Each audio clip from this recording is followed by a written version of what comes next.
você vai entender por que, ao invés de receber toda a herança, seu filho vai ser rebaixado de classe social se você ignorar o que eu tenho para te apresentar daqui a pouco.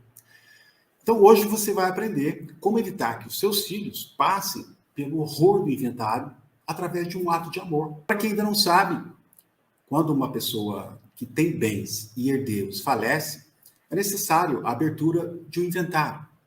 Isso é uma determinação legal, para que seja possível que os bens sejam recebidos por quem de direito.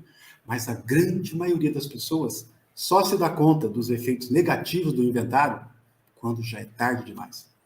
Mas hoje você vai aprender a evitar até que o inventário aconteça.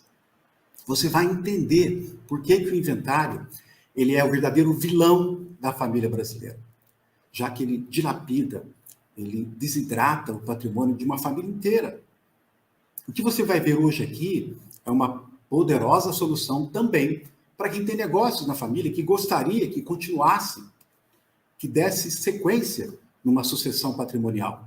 E mais ainda, permite deixar o sistema ajustado para proteger os seus bens, até mesmo para que seus netos sejam beneficiados. Como vocês sabem, nós estamos vivendo um momento desafiador em nosso país. E justamente por isso, independentemente de qual seja o governo, é importantíssimo a gente ter acesso a um sistema que proteja o patrimônio familiar.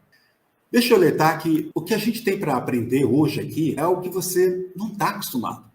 É algo que você nunca viu antes. Então, é muito importante que você tenha 100% de atenção. Porque se titubear, se vacilar, se você olhar para o lado, a coisa foge do controle. Mantenha o seu foco aqui comigo que você não vai se arrepender. Acredite, quanto mais gente souber da informação que você terá acesso aqui, melhor.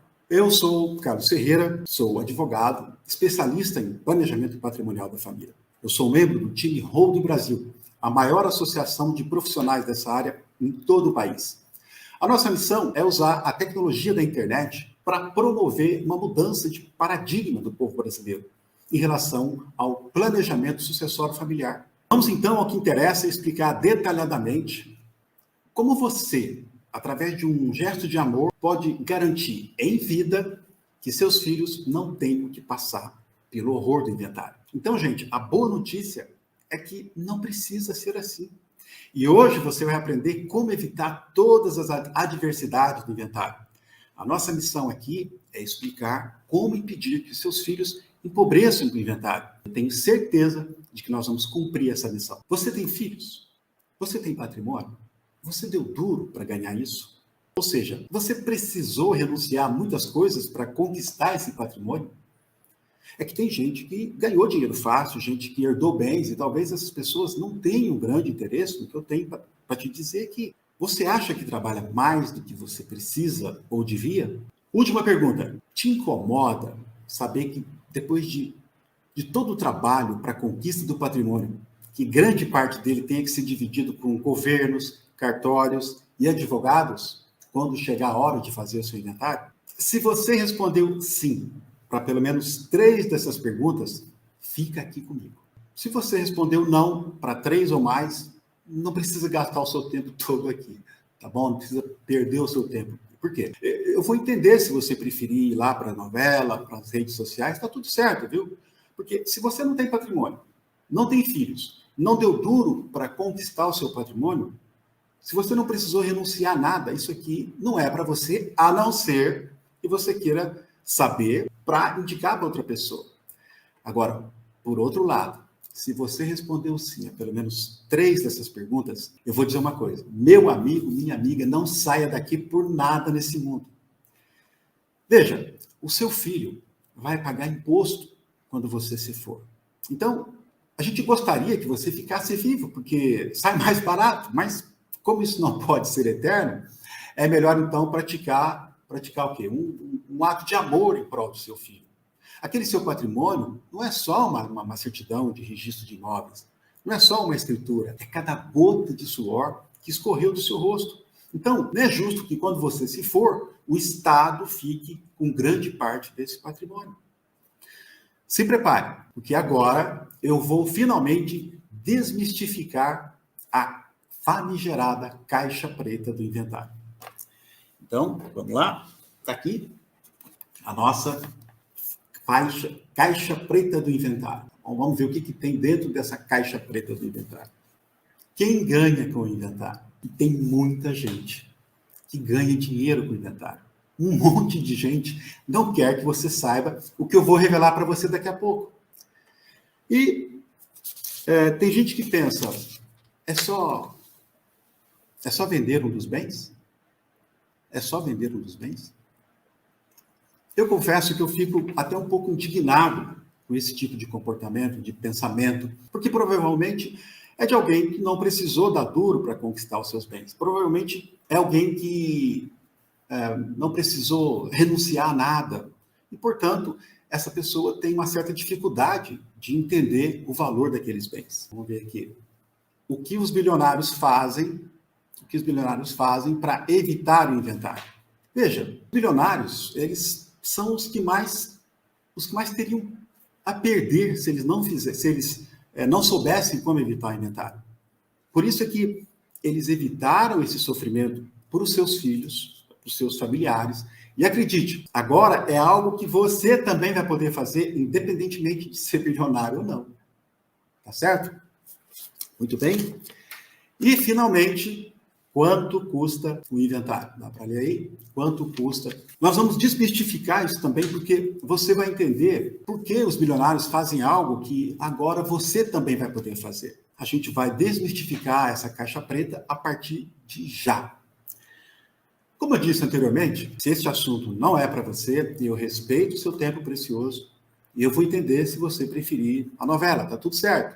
Mas, para você que continua aqui comigo, saiba que de tanto ver pessoas procurando advogado para inventariar os bens do falecido, eu me peguei me perguntando por que não ajudar as pessoas a evitarem todos os transtornos que são decorrentes do inventário. E a virada de chave veio com um caso que eu vou apresentar aqui para vocês. Eu vou adaptar só para ser mais didático, um caso da família do Júlio, da Rosana e do Júnior. Eles tinham um imóvel, que era onde eles moravam. E eles haviam adquirido 20 anos atrás. O casal veio a falecer. Coube ao Júnior fazer o inventário desse único bem da família, que era o imóvel. Vamos lá. Essa mesma família, como eu disse, tinha um imóvel adquirido 20 anos atrás, no valor de R$250 mil. Quando do falecimento do casal, esse mesmo imóvel, que era uma linda casa, ele valia R$1.150.000. Por quê? Por conta da valorização imobiliária da região. Vejamos então as despesas do inventário do casal. Olhem só o que foi que o Júnior descobriu justamente no momento mais pesaroso da vida dele.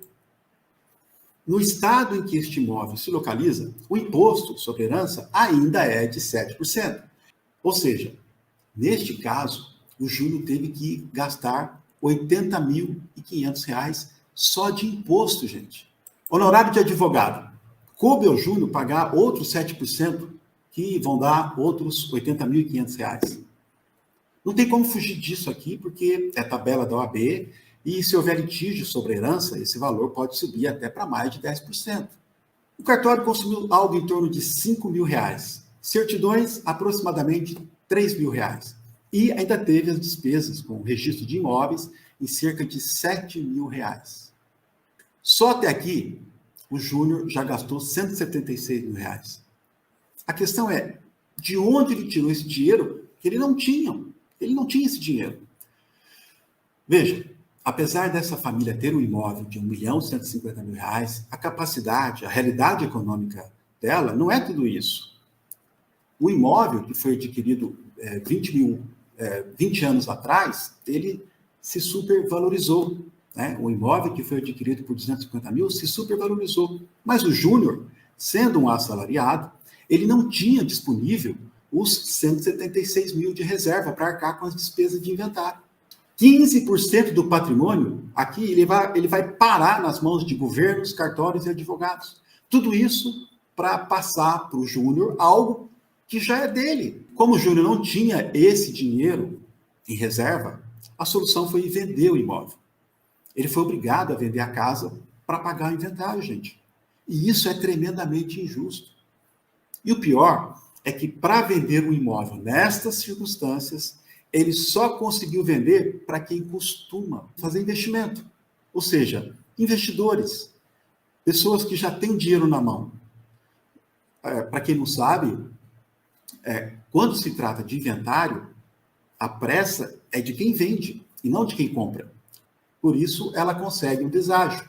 E aí, o Júnior precisou se sujeitar aí a um deságio no valor do imóvel, que costuma girar em torno de 20%. E aquela linda casa de R$ 1.150.000 foi vendida por 920 mil por conta desse deságio. Como o imóvel foi adquirido por 250 mil e vendido por 920 mil, houve um ganho de capital no valor de 670 mil. Então, se o imóvel foi comprado por 250 mil e vendido por 920 mil, a diferença positiva foi de 670 mil.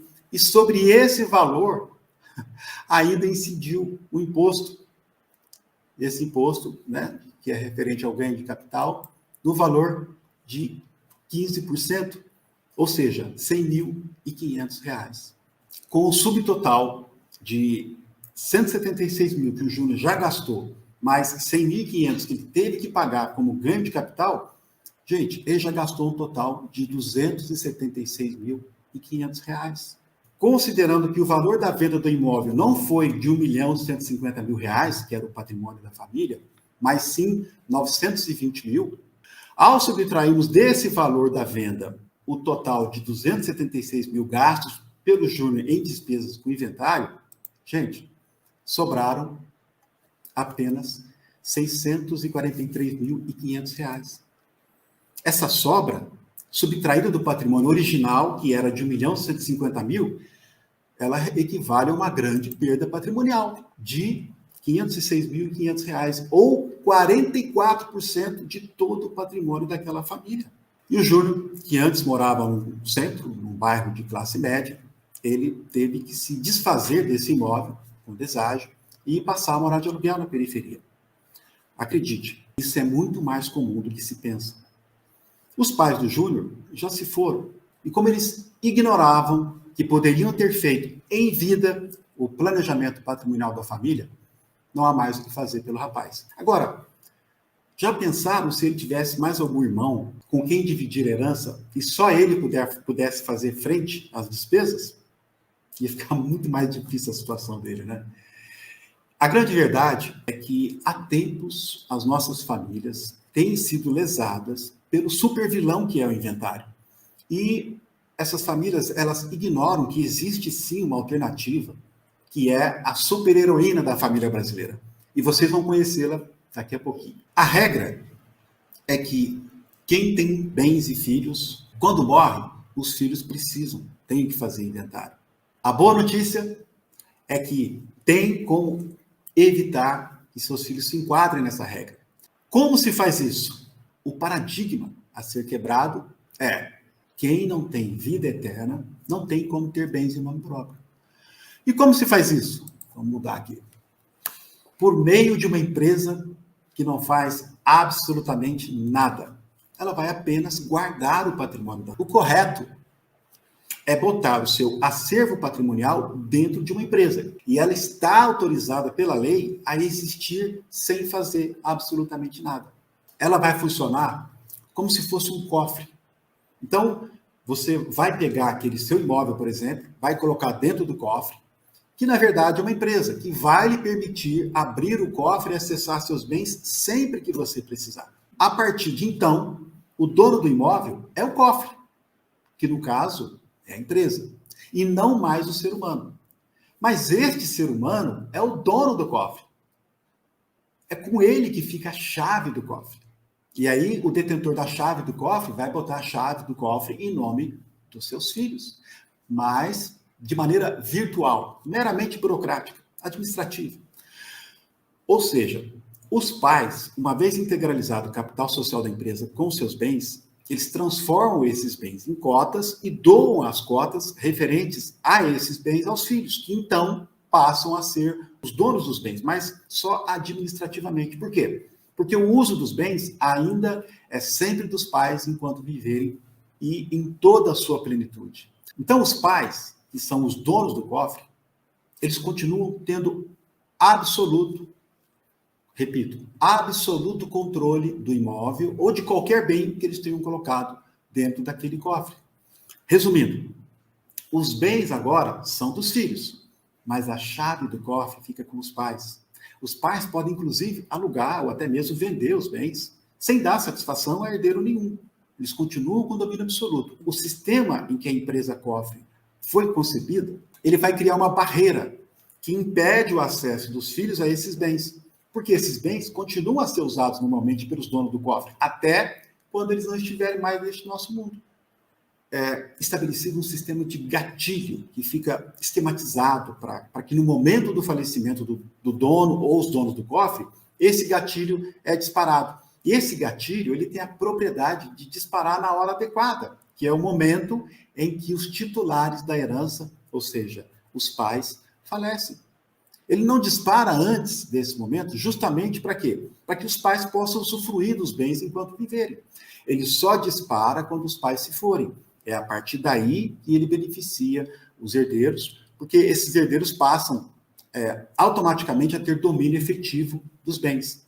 Com isso, os filhos que já tinham a propriedade, lembra que a chave do cofre já estava no nome deles, também passam a ter a posse dos bens, que até então era só dos pais. Agora o detalhe, gente, muito importante. Isso sem precisar de juiz, de advogado, de certidão de bens. Ah, mas isso envolve empresa e tem custo? Lógico que tem, mas é um custo muito, muito menor do que o inventário. Na verdade, este sistema requer uma contabilidade muito simples e barata e tem uma economia tributária impressionante. Quer ver? Lembra do inventário do caso do Júlio? R$ 276.500 é o custo do inventário. Se comparado com esse sistema que eu estou apresentando para você agora, ao invés de pagar R$ 80.500 de imposto, o Júnior pagaria apenas 10 mil, por dois motivos.